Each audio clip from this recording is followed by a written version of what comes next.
So it is 12 in the afternoon on Thursday. I'm getting ready to make the 4.5 hour drive up to Hampton, Virginia. That's out by Virginia Beach. I've got Giant Pom Pom riding shotgun. Can you see him? Giant Pom Pom riding shotgun. He is the biggest plushie I have ever made.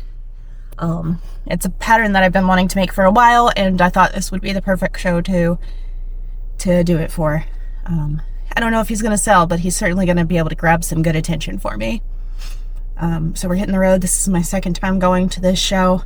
Last year it was a really good convention for me, and so I'm hoping this year, with all of the inventory and business changes I've made, that it will be even better for me. All right, we'll see you. We'll update you when we get there.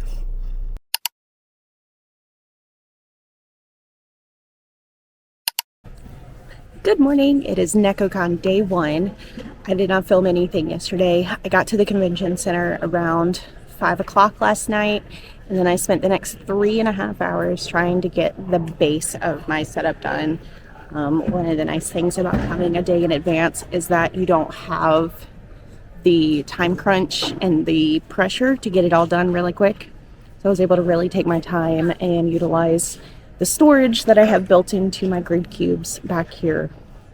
The show, it is 11:17. The show opens in 1 hour and 13 minutes for VIP, and then to the rest of the convention at 1. And then it goes to 8. So it's going to be a long day, but I got here early so that I could get everything nice and perfect looking, and then also so I could go take a look and see who else is here this weekend. So we're going to go walk around. All right, here's the front of the booth.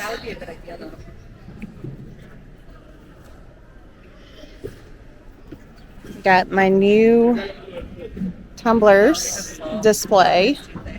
I got a taller shelf because I needed one more shelf space. I've got Giant Pom Pom up top. We've got all of my purses. I've got some new purses specifically for this show that I'm pretty stoked about. We got Pachita, Totoro. Of course, we got possums.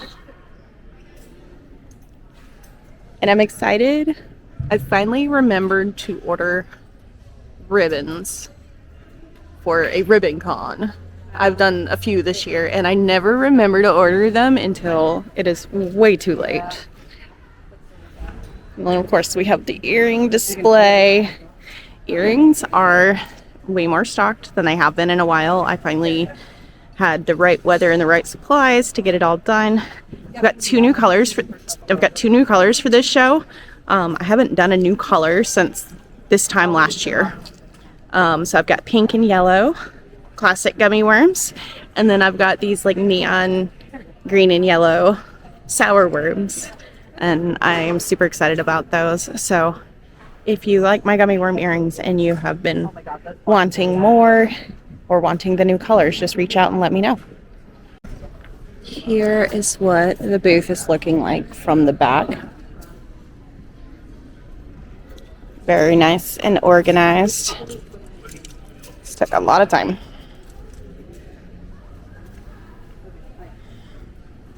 Directly across from Wild Bill's this weekend. It could be a good thing or it could be a bad thing. We will see.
Yeah, absolutely.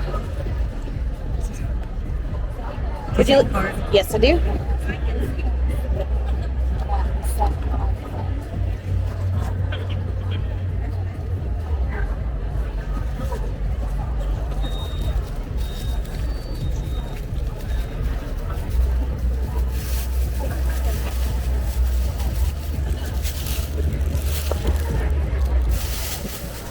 Great, thank you so much.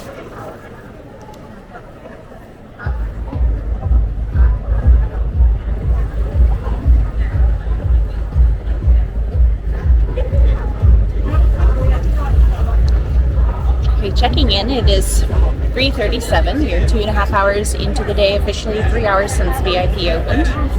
And I have nearly made my booth back already. It's not been crazy busy, but it's been steady. There's not been a lot of dead spots. I am, of course, right across from Wild Bill's. So there's constantly people being drawn to this end of the room. We are kind of in the way back, but it's not a big vendor hall, so that's not a problem in any regard.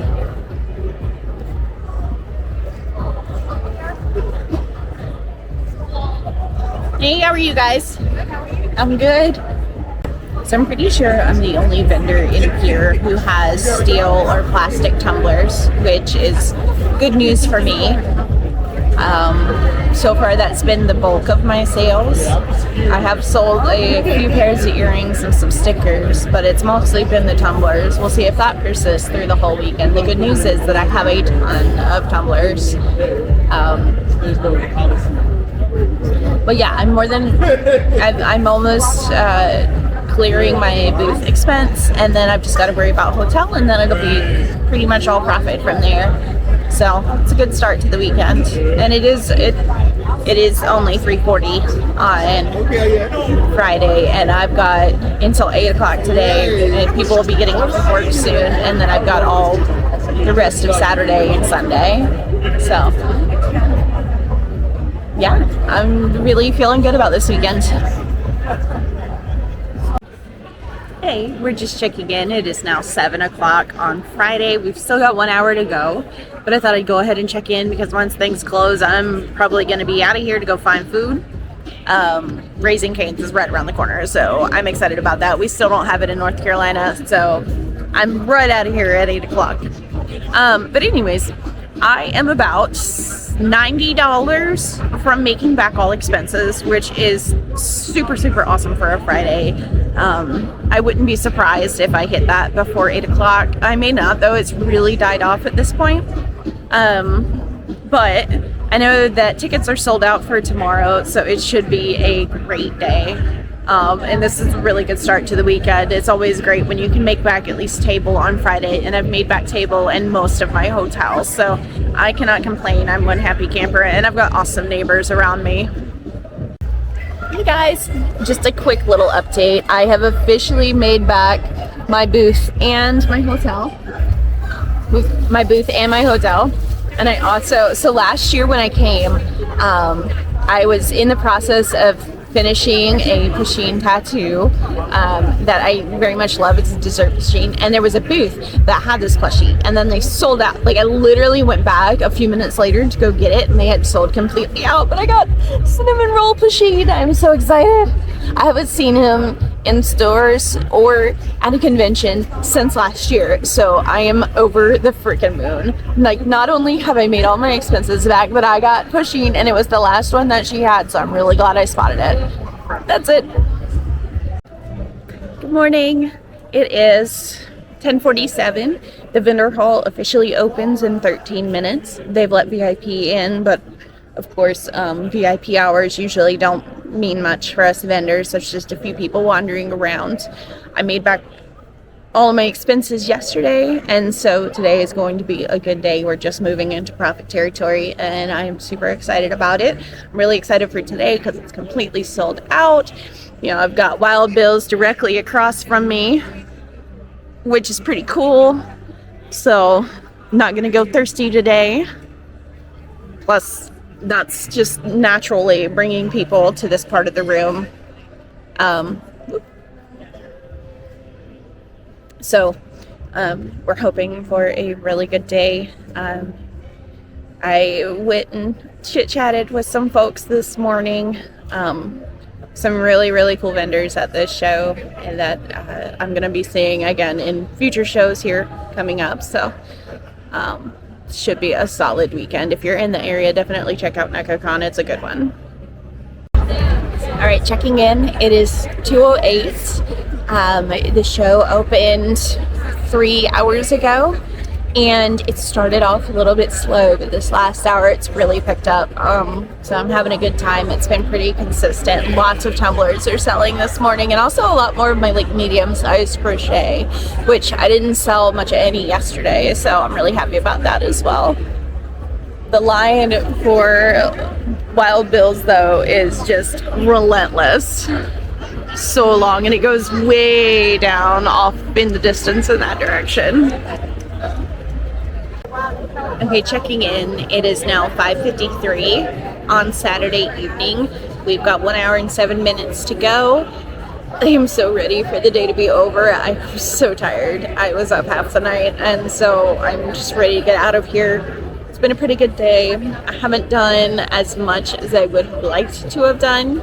I was hoping to at least double the numbers that I did yesterday, which I haven't done unless something crazy happens in the next hour. I don't think that's going to happen, but that's okay, because everything we made today is in the green, and we've still got all day tomorrow too.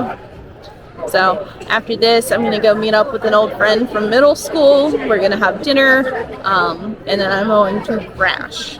So this might be my last update for the day. Good morning and welcome to Nekocon Day 3. It is Sunday morning. It's 9:47. We're open to VIPs, and the folks from Artist Alley actually get 30 minutes to come through because they don't open for VIP hours till 10. So we're getting to see some of the artists, which is cool. I almost hit my goal for yesterday. I fell $150 short, but there's still today, and I'm hoping that maybe today will be a solid Sunday. It's short. We're open technically 10 to 3. 9:30 is VIP hours though, so there's a small trickle of people, but I haven't made any sales during VIP hours like ever. So ready to go home. Hopefully today's fun. But I am tired. At least there was the time change today, so I got to sleep in a little bit. Hey! Alright, we're checking in. It is now 12:06, and I have done about $700 in sales in the first 2 hours of today. We've got 3 hours left till the vendor hall closes. If I continue at my current pace, I will hit my goal for the weekend. So that would be really cool. But otherwise, I'm still very happy with how I've done this weekend.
that's a wrap on Nekocon 2024. I had a great weekend. Didn't quite hit my goal, I don't think, but that's okay. We still had fun. We still made money. And next time you see me, I'll be back home and giving my thoughts on the show. Good afternoon. It is November 5th. It is Tuesday. Happy election day. I hope you all went out and voted. And I am rested. I took a very chill day yesterday. I did my regular job, and that's about it. So today I thought we'd go back and look at Nekocon. So loading in and loading out at Nekocon is very simple.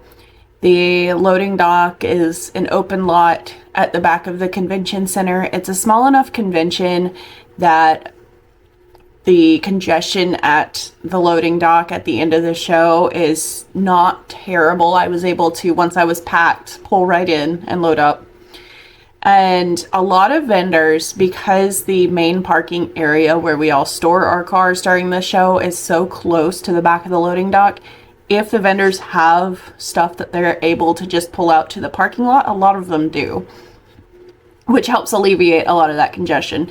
If I were not alone for this show, that's probably what I would have done, just to save that spot for somebody else who has a bigger loadout. But since I was by myself, that's what I did. As far as this show, my final numbers, I did just shy of $4,500 in sales this year. It's not quite what I was hoping for, given what I know about this audience and the convention itself and all of the changes that I've made. I was hoping to get to that 5K goal. I didn't do that. However, I did more than double my sales from last year. Last year I did just under $2,000 in sales, and so that was a 225% of what I did last year, which is really great, and hopefully next year I can beat it even more. Will I do this show again? Of course I will. If they will have me, I will go back. I really enjoy the atmosphere of this show. I think they host about 6,000 attendees for it, so it is a good medium-sized convention, and they do a really good job of balancing the number of vendors in Artist Alley to the number of attendees. I know we've all been seeing a trend of late where spending does seem to be down. People are blaming the election, the economy, but I did make good revenue. It was about 6.5 times what my booth cost to be there. It was more than 4.5 times what my total cost to be there was, with hotel included. And that's with staying an extra day to give myself time and rest. So absolutely, if they will have me, I'll be back next year. Hopefully I could be neighbors with Sarah again, because she was lots of fun. And her friends are all really cool, so I really enjoyed that. The really weird thing about this show, and I know I've mentioned it, but tumblers ended up being almost 50% of my sales total, which is highly unusual. Usually it's like 30% crochet, another 30% earrings, and then the rest is divvied up between the tumblers and stickers and totes and all of that fun stuff. But for this show, it was nearly 50% just tumblers, which is fine by me. I mean, these are designs that I already have, and it's simpler to redo my tumbler inventory than it is to, you know, make a giant pom-pom pern. And it was just weird. But I also am used to, here in North Carolina, there are a couple of big tumbler vendors that are at most of the shows that I do, so there is that increased competition in that lane, and the tumblers are just kind of something I have for fun. It started out mainly just my ice cream tumblers that I get wholesale, and I've added in some of the sublimated tumblers just because I've been adding in my own art, and I've got some of Amanda's art from Eclectic Scribbles. That was just a strange thing. That was my last anime convention of the year. I have 3 more confirmed shows between now and the end of the year. I have NC Comic Con next weekend, which I will be vlogging, so keep your eye out next week for that video. That's a 2-day show here in North Carolina that It's been around a while, but last year was its first year returning after COVID and lockdown. And from what I heard, it went really, really well. So I hope that translates to this year. I hope people come back with just as much enthusiasm as they did last year. I also have a bunch of friends that are going to be at that show. I've really been trying to network and get to know people, because it's really fun to go and see what your friends are doing and be able to like know half the people in the room. So that's been a really fun thing. I've been trying to focus on branching out a little more over the past few months. After that, I have a holiday market at Haynes Mall here in Winston. That should be a lot of fun. I've done off-season markets there and done pretty well for one-day events. This one is the entire weekend. It's the weekend right before Thanksgiving, which I know is not quite shopping season yet, but I know that shopping season starts earlier and earlier every year as companies are trying to get ahead on those Black Friday deals. So hopefully that'll go pretty well. At the very least, it's close to home. I don't have many expenses to go there, and there's a bubble tea shop right there in the atrium area at the mall now, so that's pretty cool. And then after that, I did get pulled off the wait list for GalaxyCon Columbus. And that's the first weekend of December. I did this show last year, but I drove to it last year, and I was in the main exhibitors and not in the artist alley. This year I am going to be in the artist alley, and I will be trying to fly. I had a bunch of Delta points, and so I was able to get my plane ticket for free. The table was $400, and we're going to see how much I can bring with me and how viable it is for me to travel by air to these shows. That's going to be an interesting experiment, because if it does work out pretty well, that opens up some of my options just to check out some of the further away shows that I keep seeing on YouTube that I'm just like, man, I really want to go there. So we'll see how that goes. Hopefully it goes well enough that, you know, I can look at things like Anime Expo in LA and Anime New York City and things like that. Things that are really too far for me to reasonably drive by myself. So yeah, I'm excited for what the rest of the year has to bring. My calendar for next year is really starting to fill up. We're starting to hear back from some of these spring shows, and I'm just getting really, really hyped about where we are with things. That's all I have for you today. I will see you again after NC Comic Con. Y'all have a great week. Bye-bye.